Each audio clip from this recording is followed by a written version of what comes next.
Good morning, welcome to 6 TV. ఇక details చూస్తే Visakha rural తహసీల్దార్ రమణయ్య హత్య ఆయన సొంత గ్రామం దిమ్మిలాడలో తీవ్ర విషాదం నెలకొంది.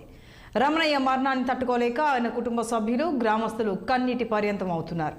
తన 11 ఏళ్ల సర్వీస్లో శ్రీకాకుళం జిల్లాలోని పలు మండలాల్లో రమణయ్య విధులు నిర్వహించారు. తహసీల్దార్గా బదిలీ అయిన నేపథ్యంలో ఆయనకు ఘన స్వాగతం లభించిన గంటల వ్యవధిలోనే రమణయ్య హత్య కావడం అందరినీ కలిచివేసింది. ఈ హత్యను మంత్రి ధర్మాన ఖండించారు. దీనిపై ఇప్పటికే విశాఖ సిపితో మాట్లాడడం జరిగిందని, తొందరలోనే బాధ్యులపై చర్యలు తీసుకోవడం జరుగుతుందని మంత్రి తెలిపారు. ఈ కేసులో విచారణను ముమ్మరం చేశారు పోలీసులు.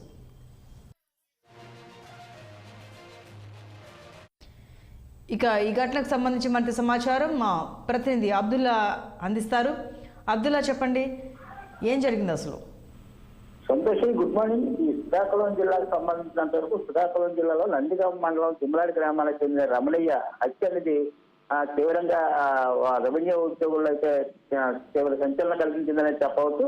ముఖ్యంగా ఈ శ్రీకాకుళం జిల్లాకు సంబంధించి 4 మండలాల్లో అనేక 4 మండలాల్లో పనిచేసి విశాఖ బదిలీపై వెళ్లారు. అక్కడ కూడా 2 సంవత్సరాలుగా అక్కడ రూరల్ మండలంలో విధులు నిర్వహించి ఆ ఎన్నికల నేపథ్యంలో ఆయన విజయనగరం పట్టుపల్లికి అయితే బదిలీపై వెళ్లారు. అయితే ఆయన వెళ్ళి జాయిన్ అయ్యి ఒక్క రోజులో తిరిగి ఆ విశాఖలో ఆయన ఉంటున్నారు. విశాఖ వచ్చేసరికి అక్కడ ఒక వ్యక్తి వచ్చి ఇనపరాడుతో కొట్టి సెపరేషన్ సంఘటన అయితే రెవెన్యూ వర్గాలను పురుచుకుంటుందని అయితే మనం చెప్పవచ్చు. ఈ హత్య అయితే ప్రభుత్వం చాలా ప్రెస్టేజ్ గా తీసుకుందని అయితే అది చెప్తున్నారు. దీనికి సంబంధించినంత వరకు రెవెన్యూ మంత్రి ధర్మాన ప్రసాద్ రావు గారు కూడా నిన్న దీనిపై తన తీవ్ర దిగ్భ్రాంతులు అయితే వ్యక్తం చేశారు. ఈ ఘటన జరిగి ఉండవలసింది కాదని అయితే చెప్పారు. అయితే సంఘటన జరిగిన వెంటనే విశాఖ సిపితో స్వయంగా మాట్లాడి ఫోన్లో మాట్లాడి బాధ్యుల్ని తక్షణమే బాధ్యులపై తగు చర్యలు తీసుకోవాలని ఆదేశాలు కూడా జారీ చేశారు. అయితే ఈ మృతి ఆ భూములకు సంబంధించి జరిగి ఉండవచ్చని అయితే భావిస్తున్నారు. అయితే ఈ రమణయ్య మృతదేహం అయితే నిన్న దిమ్మిలాడకి చేరుకుంది. ఈ దిమ్మిలాడకి చేరుకున్న ఈ రమణయ్య మృతదేహాన్ని చూసి ఆ దిమ్మిలాడి గ్రామస్తులతో పాటు చుట్టుపక్కల గ్రామస్తులు వందలాది మంది అక్కడ చేరుకుని తీవ్ర కన్నీటి పరిస్థితి ఈ సంఘటన అయితే ఇక్కడ జరిగింది అయితే చెప్పవచ్చు. సంతోషం. అయితే పోలీసుల విచారణ ఎంతవరకు వచ్చింది?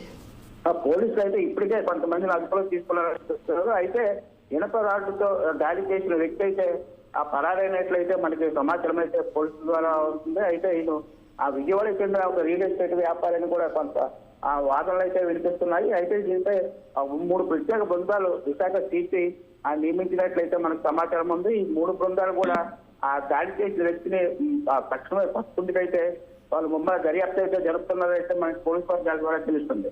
అయితే ఈ ఘటనపై నిన్న రెవెన్యూ అసోసియేషన్ శ్రీకాకుళం జిల్లాకు సంబంధించి రెవెన్యూ అసోసియేషన్ కూడా తీవ్రంగా ఖండించింది.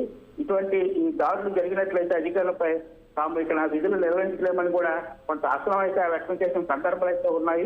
అయితే ప్రతి మండలంలో విధులు నిర్వహిస్తున్నప్పుడు తగిన ప్రొటెక్షన్ కల్పించాలని అయితే రెవెన్యూ అసోసియేషన్ అయితే నిన్న తెలియజేసిన సందర్భం అయితే ఉంది.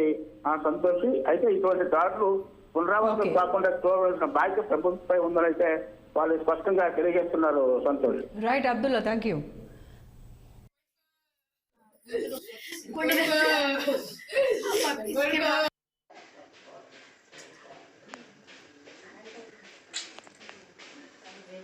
జిల్లా నందిగామ మండలం దిమ్మిలాడి గ్రామం.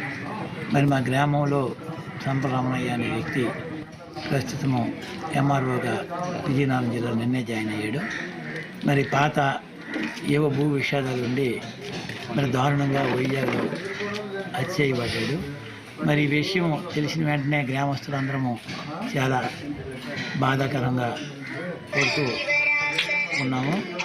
మరి ఇటువంటి నేపథ్యంలో ఒక గ్రూప్ 2 సెలెక్ట్ అయ్యి గ్రామంలో ఒక పల్లెటూరులో సెలెక్ట్ అయిన తర్వాత మనం ఆ రోజు మనోడు గ్రూప్ 2 సెలెక్ట్ అయ్యాడని ఎంతో ఆనందించాము.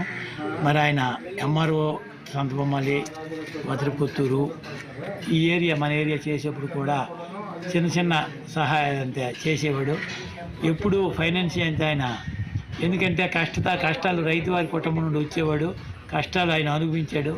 ఆ కష్టం ఎంత అనేది ఆయనకు తెలుసు. కాబట్టి అటువంటి విషయంలో ఏ లంచము లేకుండా చాలా స్ట్రైట్గా పనిచేసేవాడు. ఈరోజు ఆ లంచం తీసుకోకుండా నీతి నిజాయితీగా పనిచేయటము ఆయనకి ఈరోజు ఈ ముప్పు వాటిల్లిందని అనుకుంటున్నాము.